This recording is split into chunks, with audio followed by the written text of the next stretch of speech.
This is the Pet Buzz. And here's the Dynamic Pet Duo.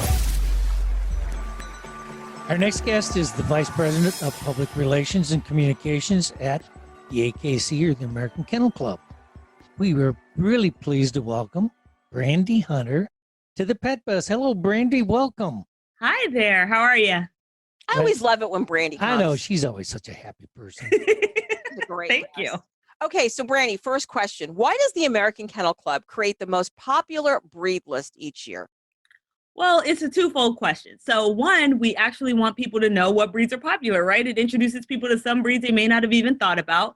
But also we want to let people know, what's out there. A lot of times people just get stuck on the popular in the top 10, which we absolutely love.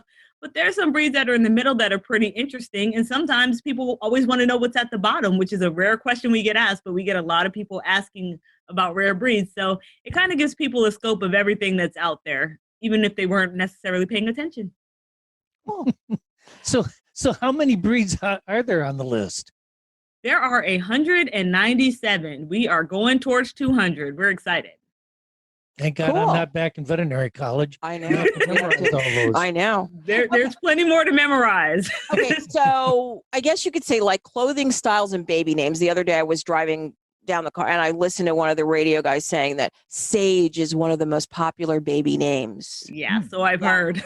Right. So I guess like baby names and clothing styles, do dog breeds go in and out of style? And what could be one of the influencers of the popularity of dog breeds? So some breeds are timeless, right? You have like German Shepherds, Labrador Retrievers, Golden Retrievers. We've always seen them. They're kind of a staple. Bulldogs are always used as mascots. So they don't really go in and out of style. They just kind of stick around.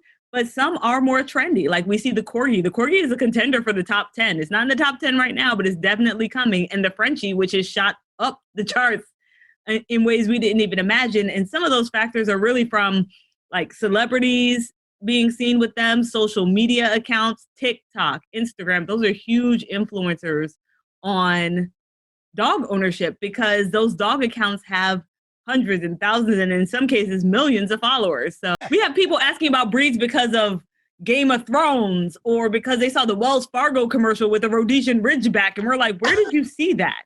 And they're like, oh, I was watching this commercial. What kind of dog is this? Really? The Rhodesian Ridgeback in a Wells Fargo commercial? Have you seen that? There is one with I think it's with a Pomeranian. And they're Really? like best friends. Yeah. And then, wait, what did she say? What dog is in Game of Thrones?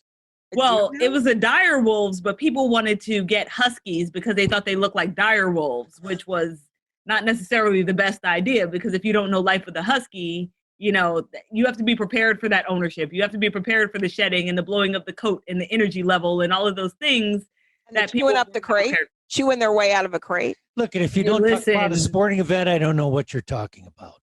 Okay, well, I know it's sad. Okay, so you had a question, Dr. Fleck. I get to talk. You do. Oh my goodness. Holy smokes. Okay. I see a lot of pets every day. I see a lot of puppies every day. I'll probably see a couple of new Frenchies today, but give us a rundown on the most popular breeds of dogs and any significant movement with dogs that are in the middle or the bottom of the AKC's most popular dog breed list. So the top 5 are the Bulldog. Then you have the Golden Retriever. You have the German Shepherd dog, French Bulldog, and the Labrador for the 30th year in a row is number 1. It's hard to beat those Labs. They stay at the top. But what we've really seen has been interesting is a breed that we recognized recently, the Dogo Argentino. So that one's in at 93, and it hasn't even really spent, a full 5 years in recognition. And it's very cool to witness because you can tell they had a cult following. They were very excited when they got recognized. It's a wonderful breed, but also Corgis. Corgis stay in that top 20. People love that dog. It goes up and down. People love it. Poodles always stay, pretty in there. The Barbet is at 145, and it's a very interesting breed because a lot of people don't know what a Barbet looks like. So the fact that it's creeping up there, it came in the 190s for sure, and it's been creeping on up there, and I'm looking forward to seeing that one. It's one of my favorite breeds. But, we're seeing a lot of Portuguese water dogs. A lot of people are loving that. Spanish water dogs, the Lagotto Romagnolo is a climber. They all want to have Do you their know how dogs much sniff money out you could truffles. gain? Do you know how much money you could gain by taking all the tests for the veterinary students with this particular class? For I breed? don't know. I always say one day maybe I'll fulfill the dream of being a dog show judge just at least one time, because I think that that's one of the coolest things I've learned. It is, but still, really. I always marvel at what they keep in their head. I'm like, I'm just trying to keep the dogs straight. You actually know how they move and what they're supposed to. I will say this: my breed has not moved. It's still at 195. Mm. The English What's your breed? English Toy Spaniel. That's Gina's breed as well. Yeah, she has one of those. Wow. Honestly, I love that breed. I think they're a really awesome breed. I think people kind of don't necessarily know what they look like, but I'm like, but you like Cavaliers and you like Cocker Spaniels. I'm like, and they kind of fall like in that family of look to me. But I'm like, but I like the English Toy Spaniel. They're very cat-like to me. Very cat-like. No. They're just very quiet dogs. And the most interesting thing is people think they have no personality, but when they're home, they just have a But again, as a person that grew up with cats, that's how my cats were. When somebody else was around, it was very like, When they were home, it was like zoom, run, jump, play. I have all of this. They're a Cavalier is a fun dog, a bouncy dog. They have more intellectual prowess. That's just what they do. And they're like a one person, like kind of a one person dog. I mean, you can have lots of them, but I mean, my little dog is 9.5 pounds. He bolts into the bathroom. Okay. So, I had a question. Sure. Okay. So many people got dogs during the, especially purebred dogs. I mean, people adopted them from shelters, but a lot of people got purebred dogs during the pandemic.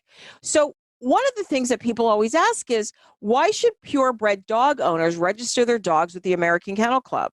Registering with the AKC is a good way to make sure that you are getting a healthy dog, knowing where your dog comes from. Breeders that register their litters with the AKC are big on health testing. They focus on their lines. So we're the largest purebred dog registry in the world, and there's several things you can do. It's everything from DNA testing to knowing where your line comes from. If you had a particular dog from a particular breeder or a particular line, we're the place to find it. You can know the history of your dog, and you can even research your breeder if you want to. So that's one of the reasons to register with the AKC. Isn't that several awesome? reasons. That's totally awesome and so important for us as veterinarians in making recommendations about where do you get your pet. People come and ask us that all the time. So we always encourage people to look through the AKC. Absolutely. And we're the only private registry that does inspections as well. So it's not just breeders just signing up and you don't know who it is. We actually go around. We have wonderful inspectors that travel the country that inspect the care and conditions of the dogs. So you are dealing with people who genuinely care about where your dog comes from, your dog's health, and having a happy and healthy life with your dog. Absolutely. Awesome. Well, Brandi. Hey, thank you for joining us today. It's so important. That information is so important, especially today. Thank you so much for having me. Thank you for listening to this episode of The Pet Buzz.